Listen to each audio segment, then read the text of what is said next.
rascal kit on, man. Yo, if you know about this kit, That's rascal, man. That is old. If you know about this kit, That is rascal. you're a real one, man. That's rascal. All my Man U fans, shout out to you, man.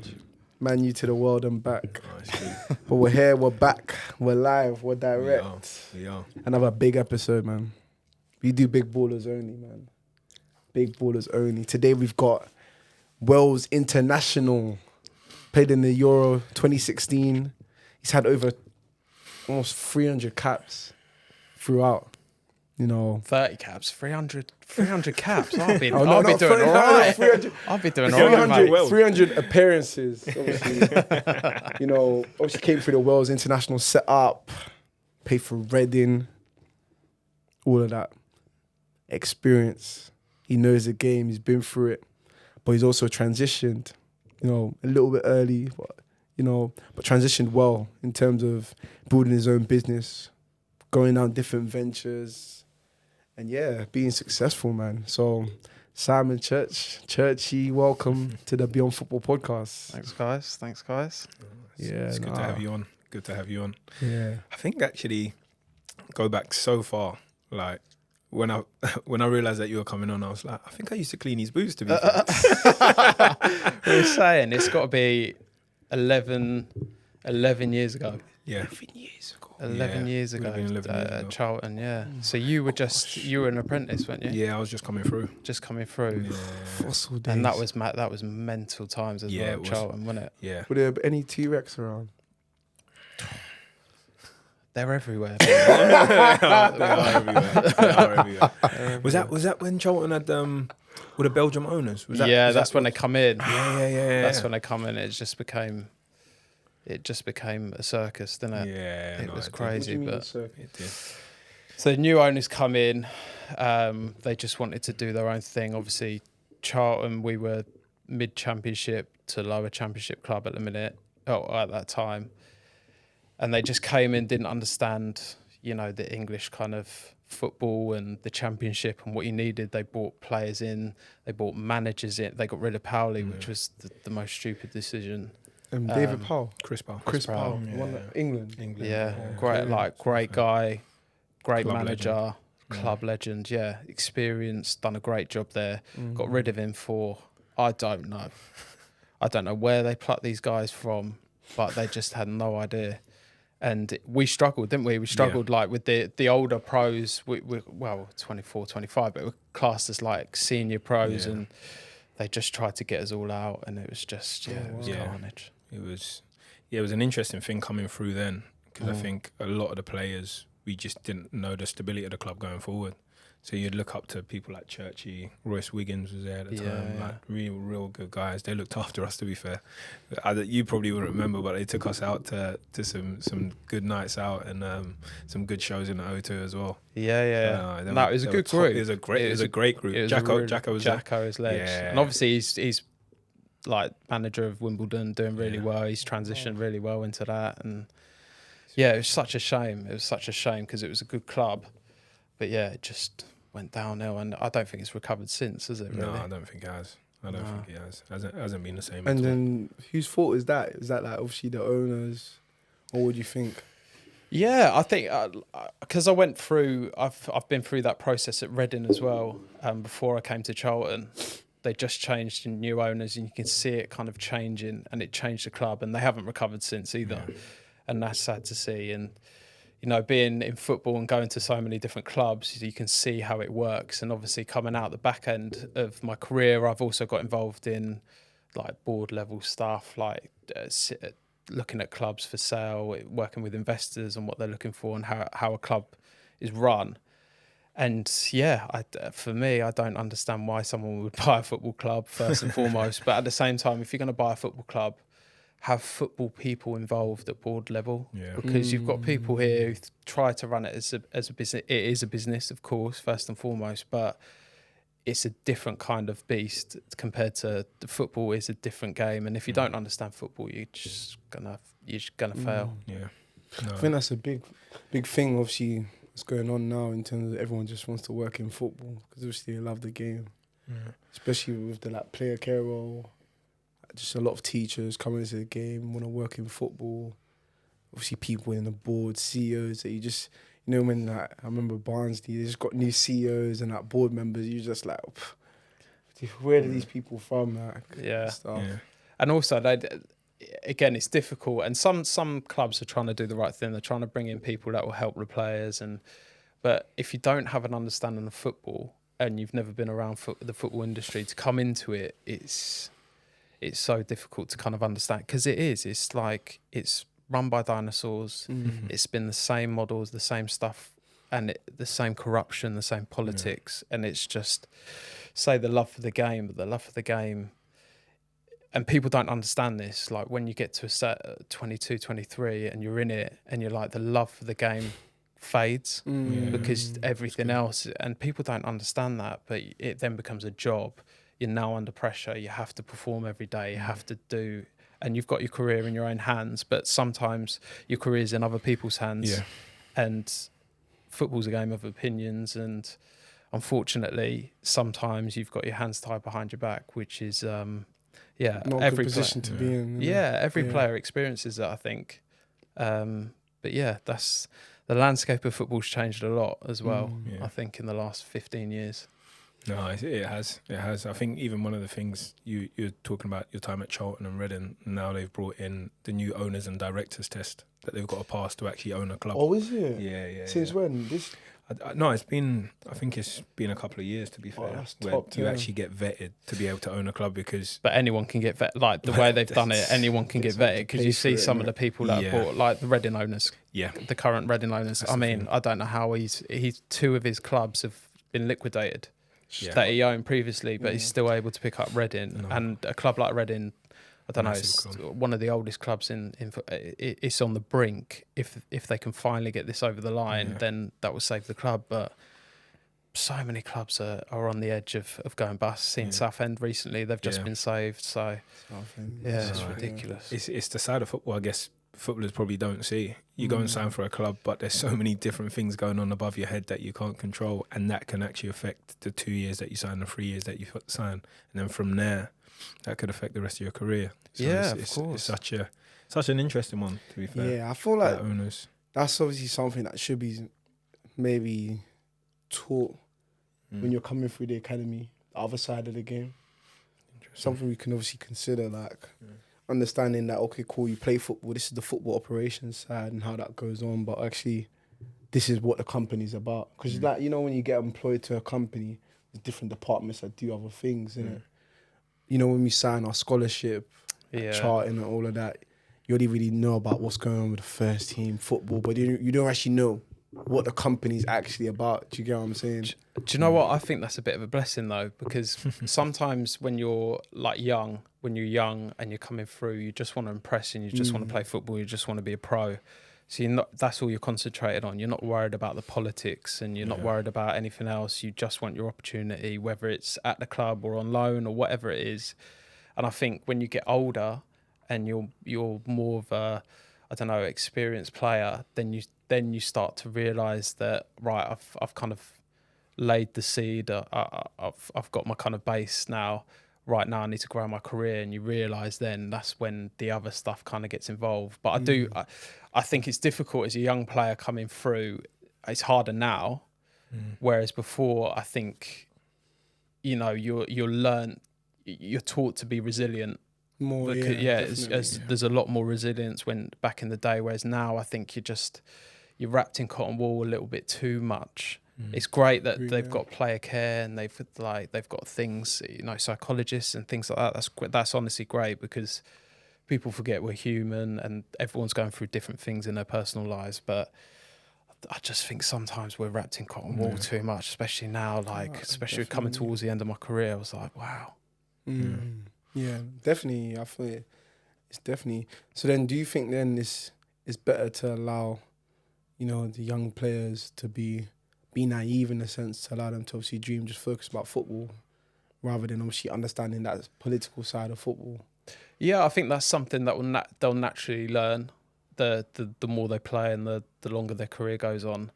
I think at that age you are a little bit naive. You've got a dream and you're doing everything you can to kind of make it. again, whether that's in your hands or not, you've just got to do the best and give the best opportunity you can. But yeah, I think keeping them away from the politics and all that kind of stuff, I think definitely learning that there's other things outside of football, because you just never know. You could be injured, released, manager has you one day, new manager comes in, he's not having you, you're out the team, you need to move. Like there's so many things like that. I think that's what they need to be aware of, that you know, you've got to be at it every day, and even if you're at it every day, it doesn't necessarily mean anything. So it's a ruthless industry. It can spit you out, and no one gives a shit. Can I swear? Of course. So, yeah. It's shit. I don't really think shit is shit as well. It's calm. Yeah, it's calm. Well, no one gives a shit anyway. Like, yeah, it's just they don't, and that's just the harsh reality of football and being a footballer, and that's something we kind of got to just learn. What other industry is it that's like that, where you put in your effort, you're doing good work day in, day out, and you don't see the rewards for it? Is there another like industry that's like that? I think can that not be life? Yeah, it doesn't just equal because you put in hard work that it goes on. I guess you need favour on the way.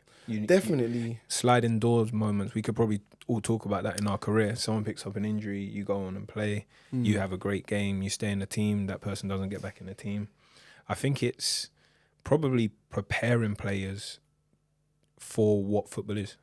Because it's not going to change. We're not really going to change it massively. It's going to be 11 people that can start. There's going to be 3 subs, 5 subs. There's going to have to be a squad of 24. So some people are going to miss out. You might pick up injuries because it's part of the role. But how can you best prepare people? It's a psychological roller coaster, isn't it? Even if you're playing well one week and you have an absolute stinker the next game, then you've got to learn how to deal with that as well. The pressure of fans, like social media now is mental. Like every time someone's got an opinion, someone's telling you shit, you can't do this, you can't do that, what are you doing? And you've got to battle that as well. So when you're a young player, you don't necessarily have that or exposed to that. I can remember when I come in early at 20, like Twitter was kicking off. So after the game, you go on Twitter and you're just getting absolutely battered. You never had that before. And then, like, we're humans. Our natural reaction is going to be like, oh, fuck. You doubt yourself and you go into a bit of a slump, and it's just, you have to learn that pretty quickly. But it's definitely a psychological roller coaster, isn't it? Yeah, it's good. It is. It's good. No, go on. Go on. I was gonna say that question I asked again, where you said is there any other industry? Yeah, I was mainly saying that. Obviously, it's definitely to prepare them for the football career. But I'm saying, like, in other industries, like, if you apply yourself in the same way, you reap the rewards. In terms of, like, education, business, to an extent.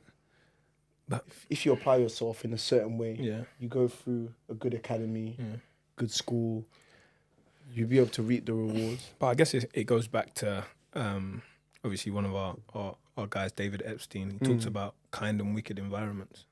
You know, if you apply yourself in one area, it might be a safe investment, and there's risky investments. You know what I mean? And football's probably more of a risky investment to make your time. Absolutely, so if you want a steady life, study, go to uni, become a doctor. Football's not the industry. That's it. That's the one. You've got a job for life. Football's not a job for life. Football's a job for, I don't even know. You never know. You know. I think people. True. Football's an industry like no other.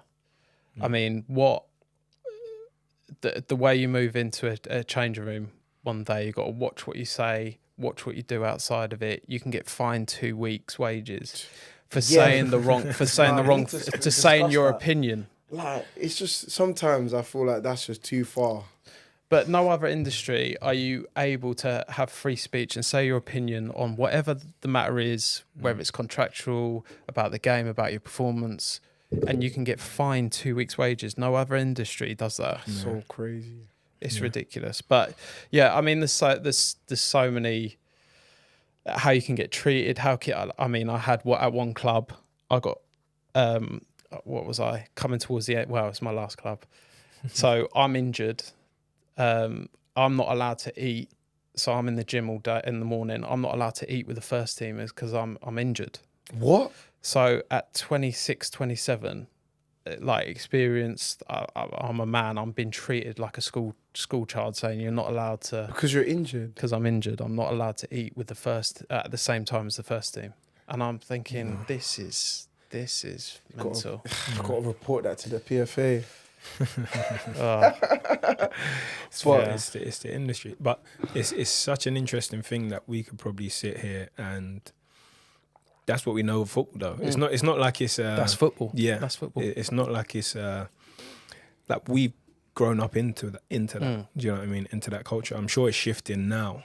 Yeah. But the fact that it's still going on is it's probably not a surprise to us because we understand that that's the industry, you know. So there's so many things like that. I think if people hear like some of the stuff that's going on and what they'll turn around and say is you're footballers, you're doing this, you're that.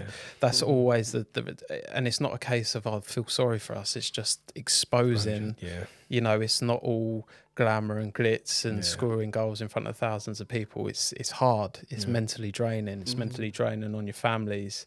You're moving all the time. You don't know whether you're going to play. How long's your career? Could it end tomorrow? What should I do after? Like, what are people saying on social media? There's so many other kind of factors to it. We're not really selling the game to younger players, are we? but it's the reality of the game sometimes. That's the harsh reality of we can sell the other side.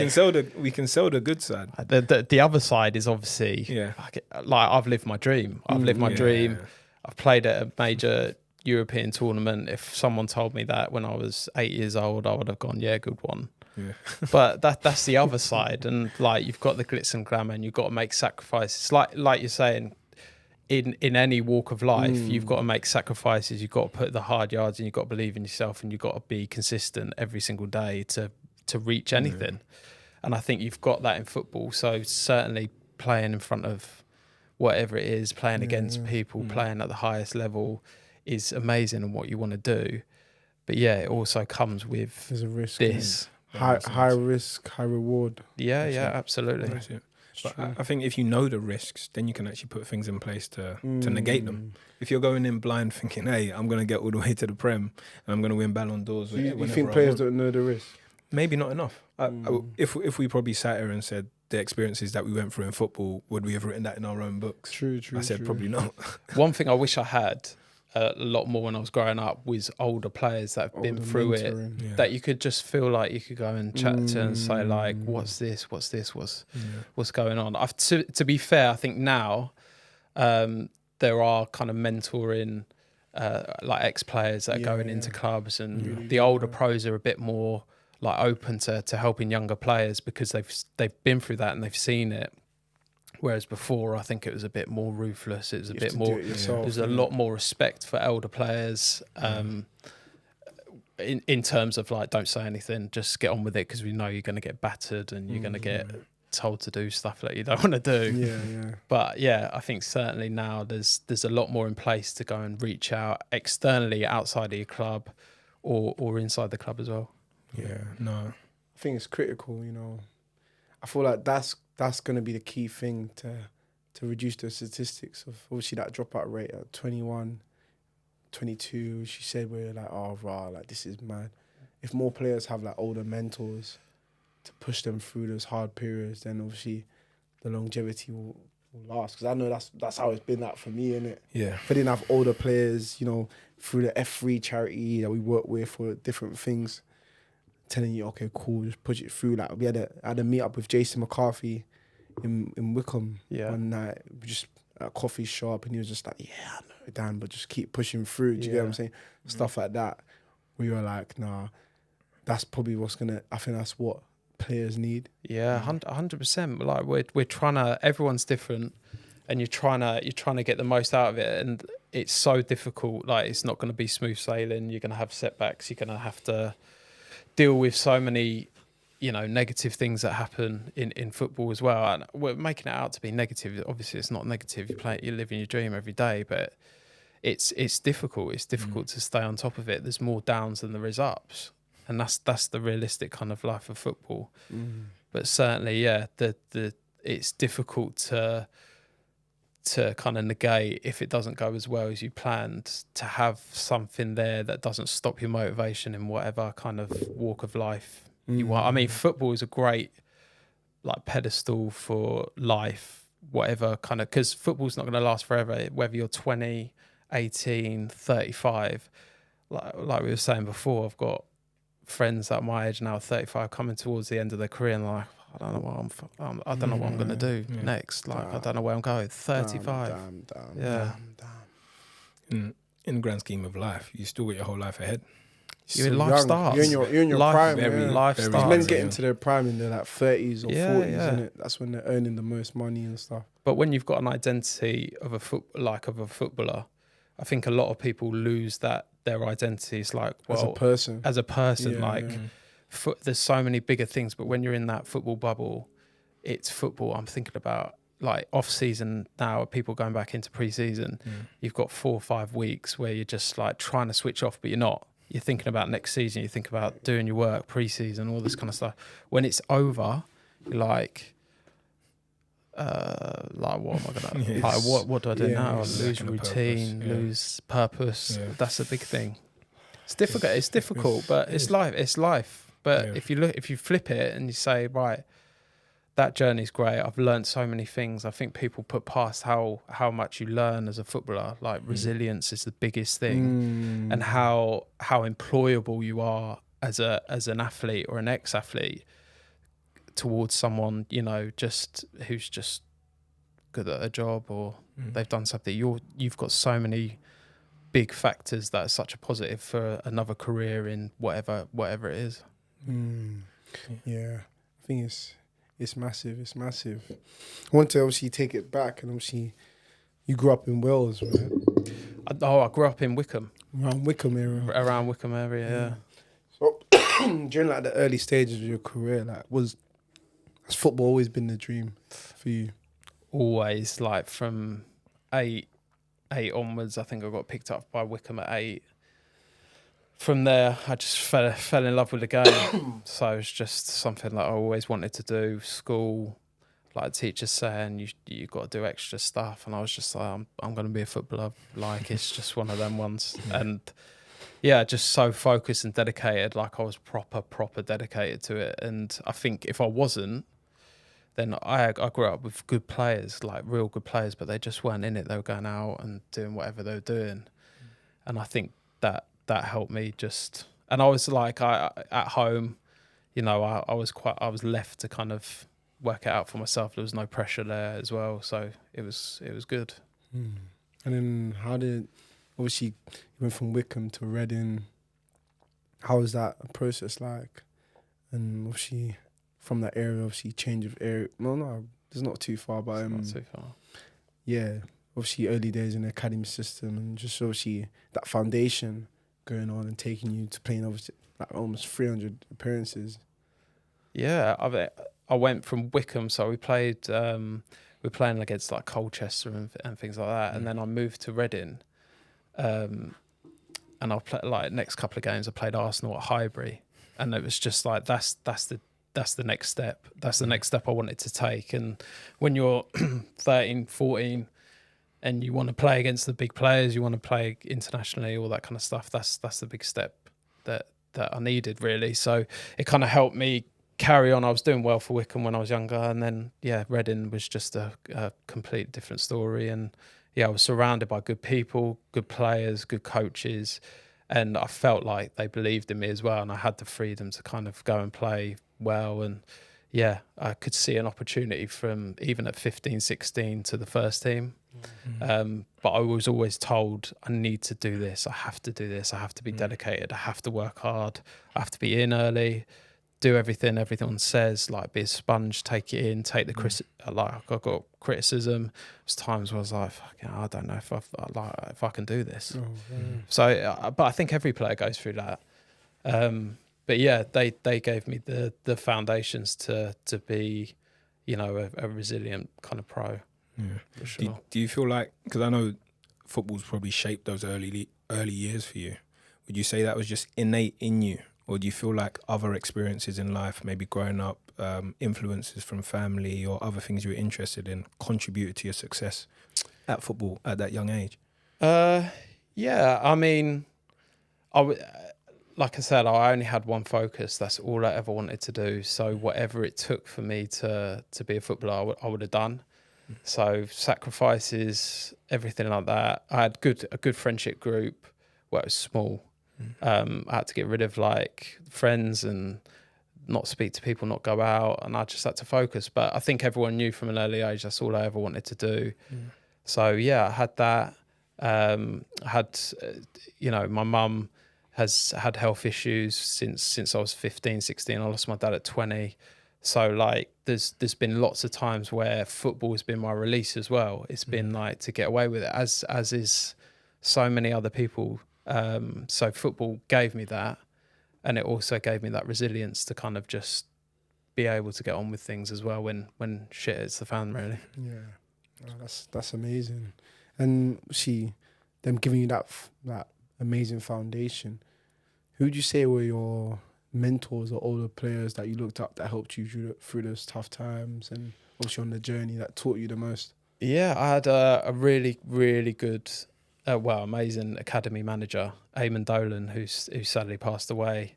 But he was unbelievable. We had such a good group of young players that came through. We all came through together, and he would, from the early kind of 16s to 18, he would give us the tools that we needed. So he'd give us challenges. He'd make sure we're on time. He'd check in our digs to make sure we weren't out like pissing about. He'd give us harsh realities as well and just say like, you need to be doing this. It's not good enough. Like if you genuinely want to be a pro, you've got to do this. So it's kind of like, but then who would invite us around for dinner? And also give us that, and it would just be unbelievable. It was unbelievable. Even when we went on loan, I went on loan to Crewe when I was 18. Done okay.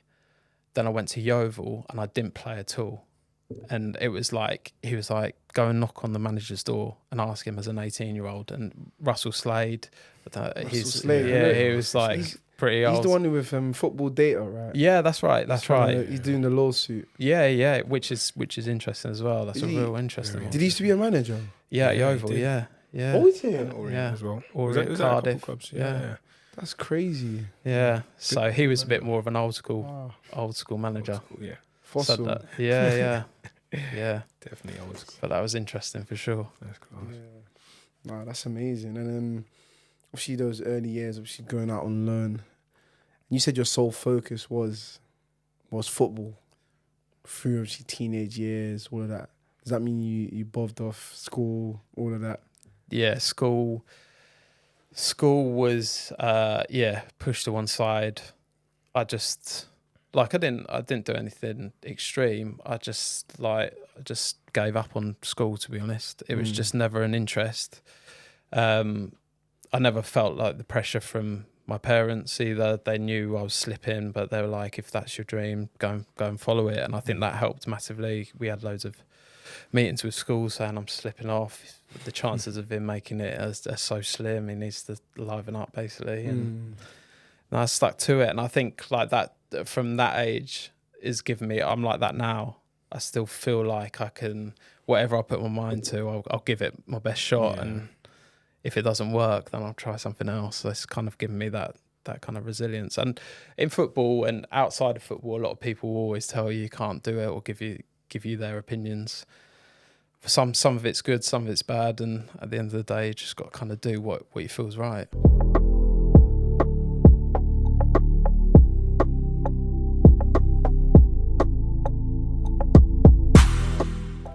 No, it's good. It's so interesting because those early influences, like your parents, like you're speaking about the academy manager, how crucial do you think they are for young players?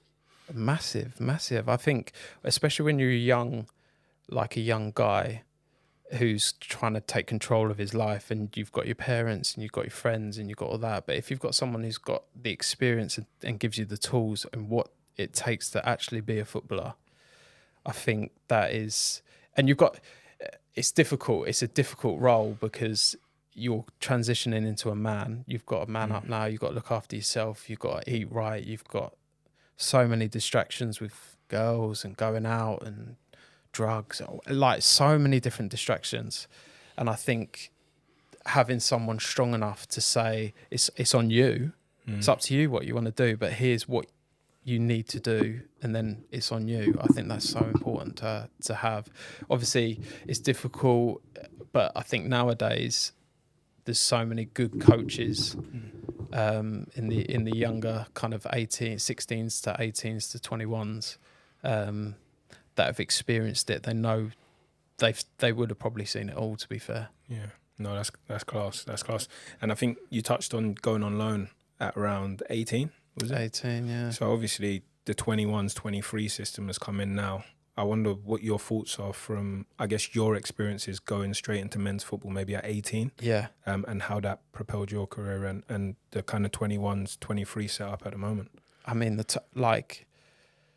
under 21s are under 23. I just think it's killing the opportunity for players to go out and experience men's football. Because at the end of the day, having experience playing football at 18, 19, it gets you. No one cares about under 21s, under 23s football. It's not competitive. It's not giving you the opportunity to experience proper men's competitive football, which is where you want to be. And if you're not doing that at 20, 21, it's so difficult for you to get that opportunity because now players are saying, right, can he do it at 18? You've got the Spanish player playing in the Euros at 16. Yeah. I mean, it's mental. If you're old enough, if you're good enough, you're old enough. So you should be given the opportunity. But I think now, because of, again, the more financial system of the 23s and that, they make a big deal with, especially Category 1 teams, like that's our team. We can't let them go on loan because we've got to do well in Premier League 2 or whatever. It means nothing. But you're stopping players' development by not letting them go out on loan, whatever level it is, and getting that experience. Because at the end of the day, if you're out playing, people are watching. People aren't judging you on playing against another under 23s. They're judging you playing against, I don't know, whoever it is in League 2, League 1, Championship, whatever it is. But Maidenhead, but anything, playing competitive men's football, there's nothing beats that. I think then it just calls for a structure, a system reform. I agree. In terms of obviously, Cat 1 academies, the system, it would be a much better system if those teams just did a similar to what like the European teams do, where they have like a B team. Yeah, and they're playing like a I think like the Spanish teams, the B team playing like another league, but all first teams. It's so beneficial, and you see the amount of players that go from that into having a full blown career rather than the 23s, where if you're not getting first team exposure by 2021, it's so difficult for you to get any of that. I mean, when we were 18. We're playing reserve team, so it's just a reserve team. So the reserve team are playing against Chelsea's reserve team. I'm playing against Ashley Cole, Drogba. I can't remember who else we're playing, but we were playing that, and we're playing in front of 10,000 people. Wow! It was exciting because you've got big players. You're playing against big players, so then you can judge yourself, and other people can judge you. Then, I just think this under 23s is all a financial kind of ploy. It's killing players' careers. It's not only killing their careers, it's killing their life chances. Yeah. Because then they're not getting the right training for football, and they're not getting the right training for life. Yeah. I think if you're not exposed to the first team environment and you're over 18, 19 and you're stuck in the 20, 21s, 23s, whatever it is. I mean, a 23, and you haven't played any first team football and you're stuck in this thing, I think you're holding someone's career back. I generally think that.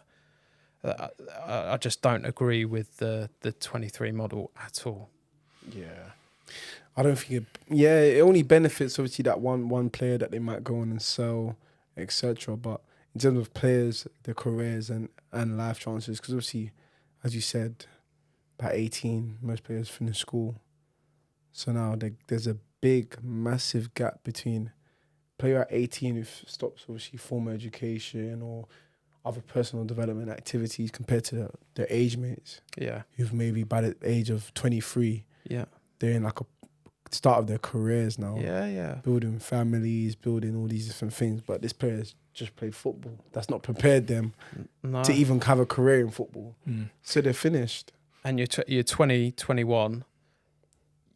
You've been stuck with this club, whatever the club is, and they let you go. Yeah. They're like, you need to stay here because, you'll get your opportunity. You don't get your opportunity, you let go. Then at 20, 21, you haven't been exposed to first team football. Where do you go from there? No. And it's getting worse and worse and worse now.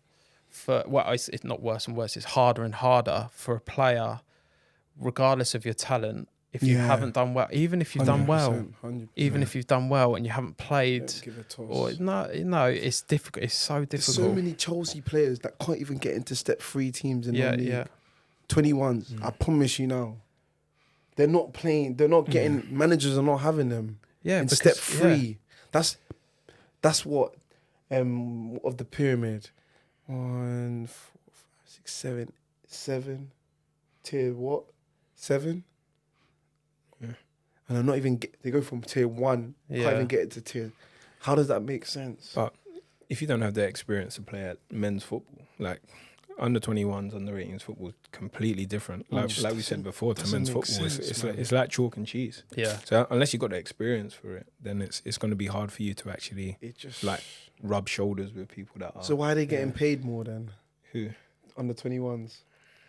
But that's the problem as well. So you see, like structure. Chelsea, the some of them haven't played a first team game and they're on ridiculous, 5 racks a week. Ridiculous money, and they haven't been exposed. And then where do they go? It's all right then, but once they get released and they haven't played, where do they go then? They go from earning 5-10 grand a week to a couple hundred. So what less? And they're chucked out the way. So how's That is peak. It's not their fault they're getting paid that, but at the same time, the change is drastic. Yeah. It's an interesting one because if I'm gonna counter that, the players putting themselves in that situation. As footballers, we sign contracts, innit? On that contract, that's what we're signing up for. So then the clubs are doing their thing to get their success. The player looks like if they're getting paid whatever you're getting paid, they're getting their success. Shouldn't everyone be happy? Yeah, no, it's a valid point. If someone pushes whatever they are, like whatever the contract is, you're going to take it, but you're taking it in the hope that I'm going to play, I'm going to work hard, I'm going to get my opportunity. So as soon as that opportunity doesn't come, or you're stuck and they won't let you go and have that opportunity, then they push you to one side and you're like, right, I thought I'd get my opportunity, I haven't. If you haven't performed and you haven't done well, you've got to look at yourself and take it, like that's fair. Yeah.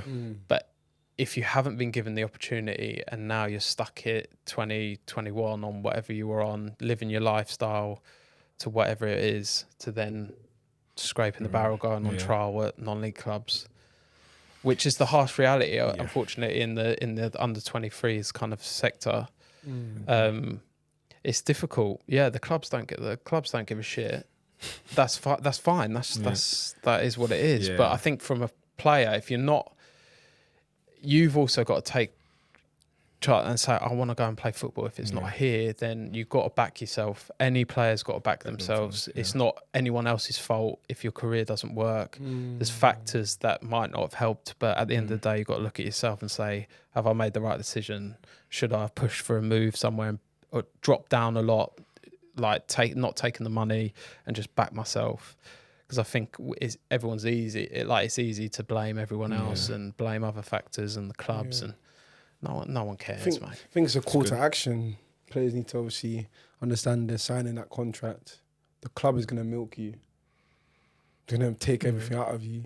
You're going to run, do all of that. If you get injured, they're going to have you in on your off days.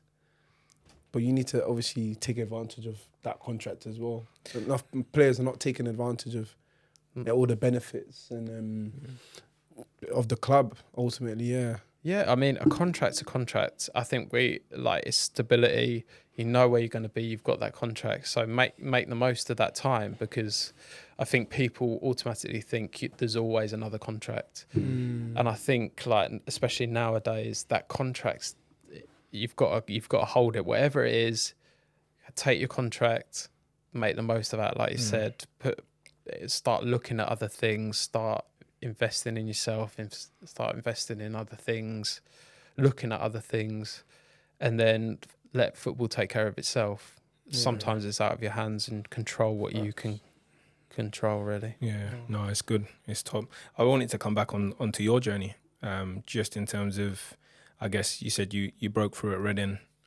What did the kind of rest of your career look like, and were you actually thinking about different things alongside your football? Yeah, I mean, it started off well at Reading. Obviously, off the back of the loans, I made my Wales debut when I was 20, and then I got into a run of games where I was playing consistently for Wales and Reading. Missed out on the playoff final, and then the next season we won the league, and I was playing for Wales at the time, having a good stint in the team, and then got to the Premier League, and we had a few kind of it was politics, really. It was politics come into play. There was contract stuff. I was a bit naive in how I handled it, but I also felt like I didn't deserve what I got pushed to one side and I had to train with the 21s and all that kind of stuff. So that's football. That happens. And then obviously went to Charlton. Yeah. Started off okay, and then the new owners come in. They tried to get me out early. Yeah. Got injured, dislocated my shoulder. I was out for 5 or 6 months most of the season. I was just about to move as well. And yeah, the second season at Charlton was mental. Yeah, I think I played like 12 games or something. And yeah, that's difficult, and that built up a resilience. But I felt I had previous experience of that, so I was thinking, fucking hell. But I was still playing for Wales, so I trained with the under-21s at Charlton, and I play in European qualifiers for Charlton. For Wales. Seriously, yeah, it's mental. That's crazy. Football way. Yeah, but that's what it is. We just laugh and we say that's football. But that's what I'm saying. That's like someone who. You're at a company, let's say a law firm. It's like someone who's obviously a qualified lawyer going in and with the students. How's that ever going to happen? No one in that environment is going to segregate you and move you to train by yourself or work by yourself or work with... Do you get with younger people? No one's going to have that. No other industry that happens. Yeah. But I guess it's what we talk about, the commodification of footballers. If your commodity and your stocks are high, and that's what a manager thinks of you, then you're going to get everything. But if they think your stocks are low, then they're just going to treat you however they want to treat you. And I guess, is there regulation around that? Maybe not so much back in the day. I think more is being done at the moment to combat that. But that's, again, just the realities, I think, of the game. They might not do it in a black and white way of you go and train over there, but if your stocks aren't high and you're not interested, you might be under contract, but you're not no use to me. You know what I mean? Exactly. So, and I think people forget that regardless of... the most money I was on when I was at Reading was probably the unhappiest I was throughout my career. So when people say, well, it's all right, you're earning whatever you're earning, I think, you look at, if you're not given the opportunity to, if you're working every day to play football, which is what we're doing, and we've worked years and years and years and sacrificed and had to get past loads of players who are trying to take your place, the least you could do is be offered to want an opportunity to play. Yeah. But if you're not offered to have an opportunity to play and you're training by yourself or you're training with the 21s, that's totally different. Yeah. That's totally different, because then you're paying someone's wages for what? For no reason whatsoever. And that's the problem with contracts. It's up to the club what they want to do with it when you're in a contract. So you've got the bonus of the money coming in, you know what you're going to do for that year or 2 years or whatever it is, but at the same time, your hands might be tied if you're out the team. So that's the difference as well. It's an interesting one. Someone said to me once, every player wants to play, but everyone in life wants to progress. No one wants to just sit still. You want to feel like you're of value, like you have a purpose, that you're actually contributing to either society, contributing to your life. Maslow's hierarchy of needs. Yeah. It's simple. And that's where the the interest outside of football comes in. Like, and that's where I think certainly a couple of years, like 10 years ago, that was kind of seen as like a negative. What you're doing, concentrating on your clothing brand or your school or your master's degree in this. Concentrate on your football and you'll be playing every week. But it's like, well, that now it's a lot more kind of it's a positive thing, which is great. But I do think like people just need to get out there and start talking about what else. There's massive opportunities out there.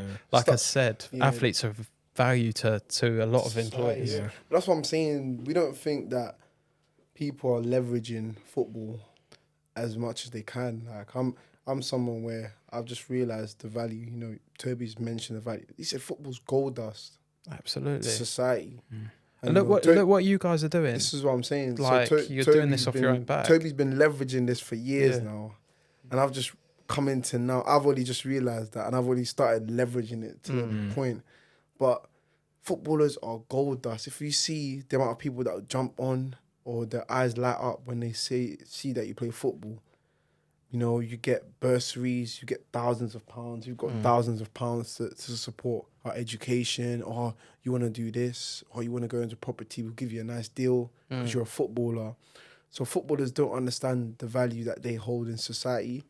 But they do, but they're not really leveraging it. No. So it's important that they need to just wake up and leverage their personal brand ultimately. Personal brand's a big thing, for sure. How you carry yourself, whether you want to be, it's just how you are to anyone, because football will be over, and then it's like how do people perceive you? Do I want to work with you? Can I get on with him? Can I introduce him to someone? Can you add any value to this business? Can you add any value to this club? There's so many different things. I think sometimes we undervalue ourselves as well. We're just like, you know, we are footballers. What else can I offer outside of football? And I just think, that's $1 million question that every player needs to ask themselves. I have two main questions in terms of obviously your journey. Be mainly like, which transfer taught you the most about the business side of football? And then secondly would be how did injuries shape your perspective on life beyond football? Yeah, so the first one, I was always a free contract, to be fair. So my contract had always come to an end, so there was never a transfer involved. Okay. But I understood when I was at Reading the politics behind money and contracts and other people's wages and how clubs value you and how you see yourself, and everyone has that. Everyone values themselves higher than what the club sees you, which is just natural. But that kind of opened my eyes up to, right, this is what football. I've been at the club since 14, and 10 years later I can be pushed to one side over a contract, and that kind of woke me up to the politics side of that. And then the second question, injuries. So many players will have some sort of injury, and I think that's the hardest time when everyone's out there playing or training, and you're in the gym, or that's the hardest time. I think that's the best time to take your mind away from things where sometimes. Certainly when I was out for a year in Holland, 18 months I didn't play. Wow. And I was in the country, my kids, they hated, they were young at the time, but they just couldn't handle the Dutch life away from home, really. So it was just there by myself. I couldn't get any kind of, that I really, really struggled then. I think that's when I wish I could have spoken to someone properly and invested in myself in terms of seeing what else is out there. Around what age was that? I was 26.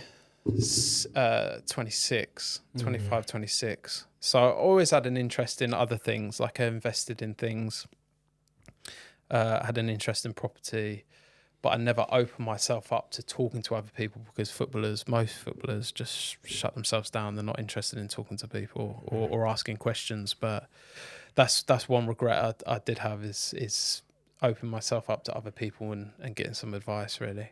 Well, that's class. And I guess you spoke about other interests that you've got, and you're doing many different things right now. How did that segue into that, I guess, from your transition? And yeah, what are you doing? What are you doing now? What are you up to? I think obviously my career came to a full stop pretty quick. So I didn't really think, I got told after my surgery I have 5 years. 6 months later, the surgeon just said, you need to retire. And that was it. And I was like, it kind of knocked me back. I took 3 months and I really struggled with not really knowing what direction, what I wanted to do. I invested in a few things, but it wasn't really going to scratch the itch. It's like I needed to do something. And also my like lifestyle and family and finances and things like that, it takes a massive hit. So, I think the biggest positive thing that I did was going on LinkedIn, put myself. It's mad. But building a network and like building the network and speaking to people has opened me up to so many different opportunities. I've met my business partner who was in the youth team at Ipswich, and he come out at around that time in the youth team, and then he went into the business side of football and he built a network, and we just started talking. We got on really well. And we've ended up, having meetings at Barcelona and things like that on the sports consultancy side. And I thought, like, as a couple of years ago, how am I going to blag away of sitting inside? But we've done it, and that's because of the connections and learning different industries, speaking to people, not being afraid to just ask people questions and look at successful people and how they've run businesses or how they run them, like how to be successful. Because I'm ambitious. I think most footballers are ambitious. You can't be a footballer without being ambitious. So I think it's opening yourself up to life outside of there. What's possible? How am I going to get there? Study and speak to people that have been successful in industries that you want to do. Because a lot of people are open to that as well. They love the fact that you're going out of your way. So it's like what I'm saying before about resilience and owning and belief, and I think sometimes we forget that we've got to this stage, and we've like not destroyed, but people have been coming for your place for years and years and years and years, and you're able to achieve something that 0.003% of people can ever do. So that's got to give you some confidence outside of football in life as well, with whatever you want to do. Definitely. And what actually is beyond performance? So beyond performance, so when I was playing, I used to always struggle with injury, like pain. My hips were killing, sleep. So I started taking painkillers, sleeping tablets. Got to the point where I was just a druggie. I used to take naproxen, anti-inflammatory, sleeping tablets nearly every day. And it was having such an adverse effect on my body. When I retired, I needed to find something more natural. So I come across CBD, done my research on it. I thought there's a massive gap in the market here. So just went for it, created my own brand with my business partner. And then that's kind of evolved now into, we've gone into alternative supplements like mushrooms, nootropics, everything healthy, more with a fitness and sport kind of point of view.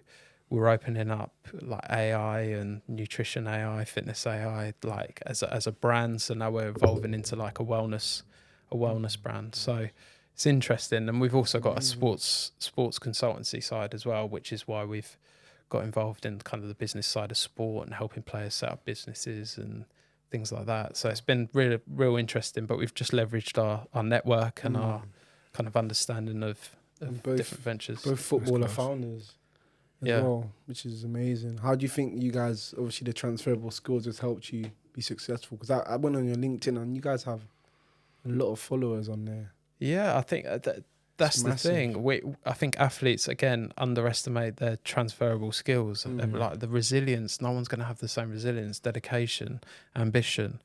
Well, they are, but we're strong. Like we've all got them instilled in us. And I think, just believing in yourself and going out there and not being afraid to ask questions and learning different things and making mistakes. I mean, in fact, I've made so many mistakes in the last 7 years. It's unbelievable. But that's how long it's been running? 7 years, the company? Well, I've been out the game 7 years. Okay. The company's been going 4 years years now. now. So we've evolved, and again, as I said, we've made mistakes. We've had to chop and change things, and now we've got kind of a clear plane where we want to go. That's good.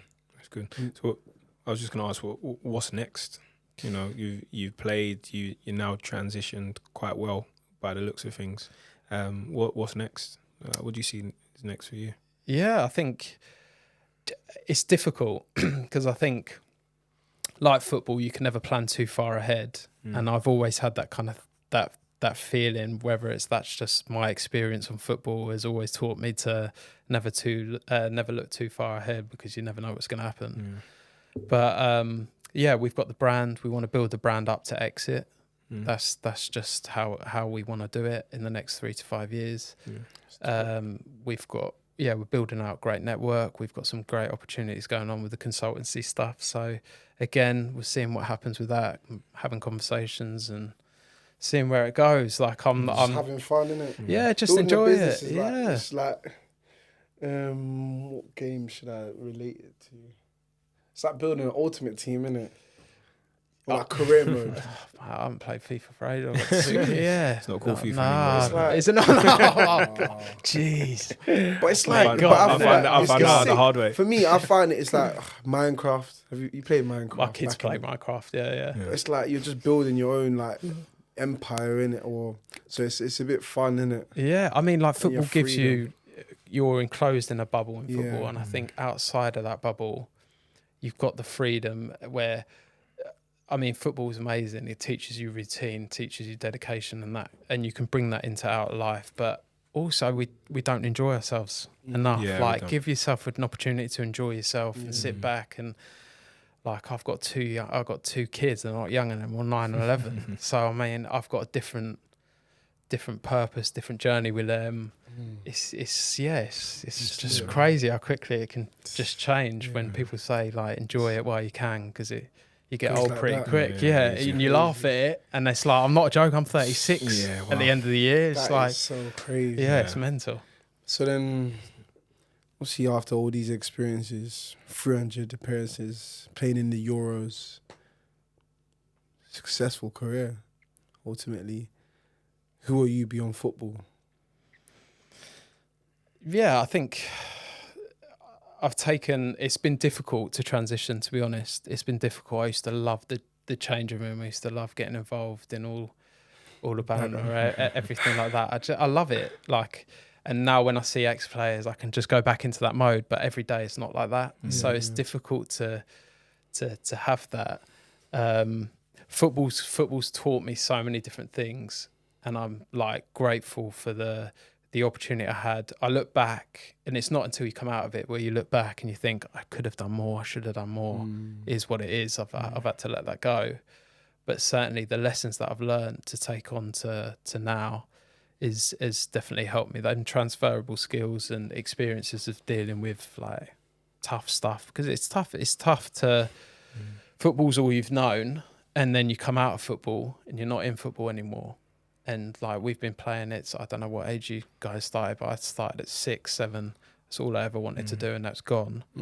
So it's just like that's the majority of your life, and you have to kind of just figure it out. But again, football's kind of given me that platform to do it without fear. I mean, fear. The worst feeling you fear sometimes is having a bad game or missing a chance in front of thousands of people and worried about or getting the stick. I mean, I've had death threats and stuff like that at the Euros when we played against England, and I just don't think anything in life outside of that is going to be any scarier than that. To be fair, That's good. And I was just going to say, what one piece of advice would you give to your younger self, or a younger player coming through now? Yeah, a younger player coming through. Everyone's got different journeys, but I wish I enjoyed it more. Like the experiences, the good times. I wish I enjoyed it more. But I'd always say, always look outside of football and connect with people and speak with people, because even if you go on and have the best career, there's still other opportunities out there, and it's going to end one day. So it could end tomorrow. And I think that's the biggest thing, is having one eye educating yourself, having connections outside of football. That's the biggest bit of advice I give for sure. That's good. That's powerful, man. You guys have heard it here. He's played in the Euros. He's experienced. It's not just me and Toby rambling on about it. He said it, man. You know, who are you beyond football? But yeah, it's been a pleasure, man. Thank you very much, Simon. No worries at all. Yeah, Thank you it's very been top. much. It's been top. Yeah. You still owe me £50 from Christmas from cleaning your boots. Yeah, I'm in the post, mate. Gotta sort that out. Damn. That's hilarious. But yeah, make sure you guys check out Beyond Performance, check out Simon. And yeah, man, we keep moving. Join us on this journey. Make sure you guys like, comment, subscribe, share it with people you know play football that need to develop themselves outside of football. And yeah, we move. We keep on pushing. Till next time, Beyond Football.